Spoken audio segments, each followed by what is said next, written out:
নমস্কাৰ আপোনালোকে চাই আছে ক্ৰিকেট গুৰু আছাম ইউটিউব চেনেল। আপোনালোকে কৈ আছিলে যে শ্ৰীলংকাৰ লগত কিবা হ'ব নেকি, খবৰ পাই আছো আমি, তাৰ ওপৰত আলোচনা কৰিব লাগে অলপ। সো নিশ্চিতভাৱে শ্ৰীলংকাৰ লগত ভাৰতৰ সিৰিজ এটা হোৱাৰ সম্ভাৱনা আমি দেখিবলৈ পাইছো আহি থকা আগষ্ট মাহত।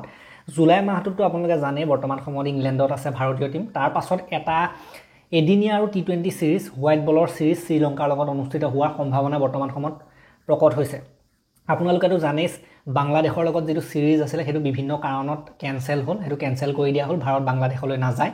আৰু তাৰ কাৰণে বৰ্তমান সময়ত BCCI শ্ৰীলংকাৰ ক্ৰিকেট বোৰ্ডৰ ফালৰ পৰা এটা প্ৰস্তাৱ দিয়া হৈছে যে যদিহে আপোনালোকে বাংলাদেশৰ লগত সিৰিজ নেখেলে আমি ফ্ৰী আছো, আমাৰ টিমটো ফ্ৰী আছে খেলিবৰ কাৰণে সিৰিজ, আমাৰ কোনো এটো সময়ত সিৰিজ নাই, আমাৰ লগত আপোনালোকে আহি ধুনিয়াকৈ এটা সিৰিজ খেলিব পাৰে। গতিকে এইটো খবৰে বৰ্তমান সময়ত সকলো ক্ৰিকেট সমৰ্থকক সুখী কৰি তুলিছে।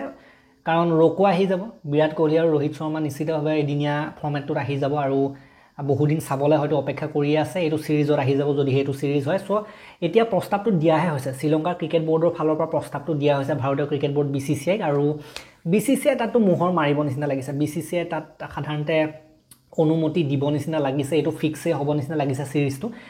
আগষ্ট মাহত এটা সিৰিজ আমি দেখিবলৈ পাম বুলি আমি আশা কৰিব পাৰো। মোৰ ফালৰ পৰাটো মই কৈছো যে হ'ব লাগে বুলি মই কম।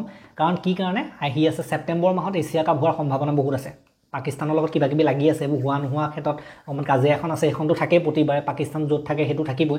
বাকি এটা সময়ত য'ত নহলো যেনেকৈ হলো এটা সময়ত মুঠতে টি20 ৱৰ্ল্ড কাপো আহি আছে নেক্সট ইয়াৰ। গতিকে টি20 এছিয়া কাপ এটা হোৱাটো বহুত ইম্পৰ্টেণ্ট।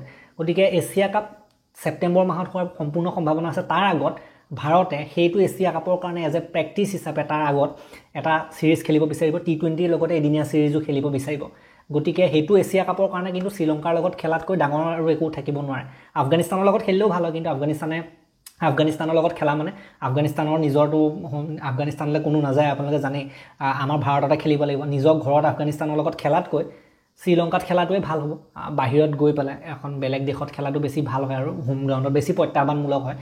গতিকে এতিয়া শ্ৰীলংকাৰ লগত সিৰিজটো হ'ব নিচিনা লাগিছে। গতিকে খবৰ এইটোৱে আছিলে বৰ্তমান সময়ত পুৰা অহৰহ চলি আছে নিউজত। আমাৰ টাইমছ অফ ইণ্ডিয়া হওক, ইণ্ডিয়ান এক্সপ্ৰেছ হওক, বিভিন্ন নিউজ চেনেলত এইটো প্ৰকাশ পাইছে খবৰটো। আমিও দি দিলোঁ, আপোনালোকে কৈছিলে যে অকণমান কিবা এটা আপোনাৰ পৰা আমি শুনিব বিচাৰোঁ, সেইটো কাৰণে মই আলোচনা কৰি দিলোঁ। আৰু এই ভিডিঅ'টো ইমানে চালে ভাল লাগিলে যদি লাইক কৰি দিব, অলপ শ্বেয়াৰ কৰি দিব। যিসকলে জানিব বিচাৰে, কোনোবাই হয়তো শ্ৰীলংকাৰ সিৰিজটোৰ বিষয়ে নাজানিব পাৰে, হয়তো ক'ৰবাত শুনিছে আৰু অলপ বেছিকৈ জানিব বিচাৰে, তেওঁলোকলৈ শ্বেয়াৰ কৰি দিব।